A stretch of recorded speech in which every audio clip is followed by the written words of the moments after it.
All right, so two nights ago I recorded a video about a Christmas wish that I have. It's about being accepted for who I am in a few different ways. Go watch that video because I think that's one Christmas wish that I think could be granted. Not maybe not this year, but I think we're making strides in those directions. I just wish it was talked about more, right? A lot of people, it's a self-fulfilling prophecy, right? You see many people not recognize those differences, and it becomes easier to not recognize them yourself because you feel nobody is recognizing them, right?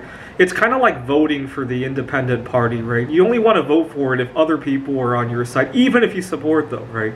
It kind of feels like that. I have two more wishes that are a little bit outside of current science and current understanding, but I wish more people would work on it, and I think it would bring a lot of joy to a lot of people. Certainly a lot better than going to Walmart and buying crap that you'll forget about before you even drive it home, right? I can tell you too many times I get excited at the Walmart, I buy something, I get home and I don't even want to bother opening it, right? That's a lot of people, unfortunately. Now these things you'll definitely want to open as soon as they're available.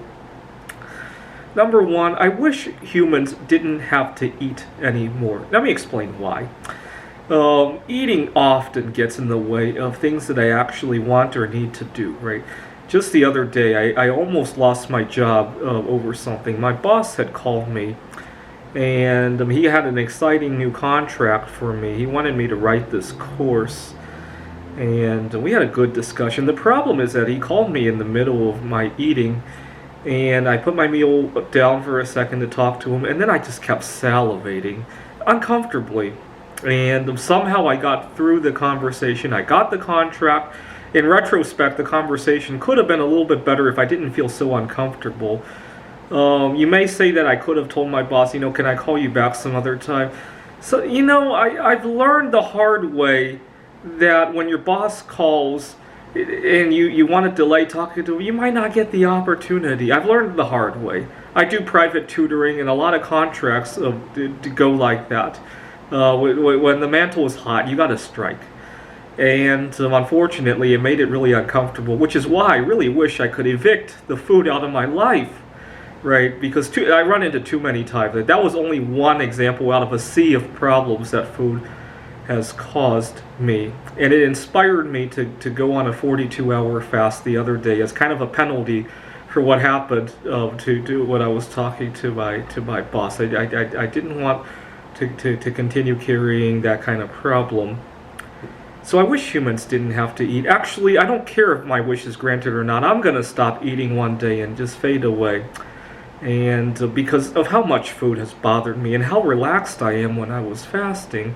When I got to 40 hours of fasting the other day, I had a tutoring client who quit very abruptly. It didn't bother me so much. I was very. He said he had family issues, and I replied that I feel for him and all that. Have a good holiday season, and actually that's good because his schedule is in such a weird time that it makes my fasting kind of hard to do anyhow, right? Had he not quit, I would have tried to reschedule with him because his hour is just in such a weird way that I either have to make the fast really long or really short. And anyway, it's hard to explain. But I felt very positively about it. Now the problem is that after I broke the fast later that day, I started to regret how I felt about it. And which is why I want to go on a fasting grand finale. My coworker says I'm going on a fasticide. I don't think of it that way. I think of it as a grand finale, a celebration to the end of my fasting days and the end of my life. I really do. And I hope more people can feel some joy for me because I'll feel really good during that 1 or 2 months. I can't imagine how it will be like 1, 2, 3 weeks into that fast when I'm clear, level-headed, handling things without emotion, objectively done, right? Just like how I handled the student quitting. Unfortunately, once I ate, I hated myself for that. Oh well. Now my second wish is that we could travel a whole lot faster. You see, during the summer, when all my work was still remote. I spent some time living in Phoenix, Arizona. I made some connections there, but I love working in person here in the Seattle area, and I don't want to quit my tutoring job here. I have the job that I could do remotely, but I need that human connection. But at the same time, it feels like I left a piece of myself in Phoenix.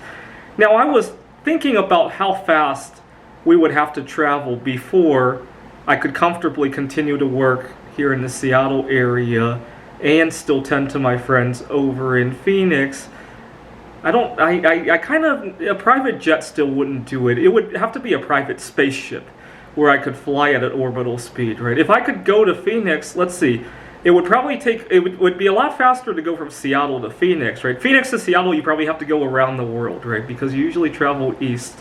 So Seattle to Phoenix, maybe 15 minutes, and then Phoenix back to Seattle, maybe like an hour and a half. That's fine.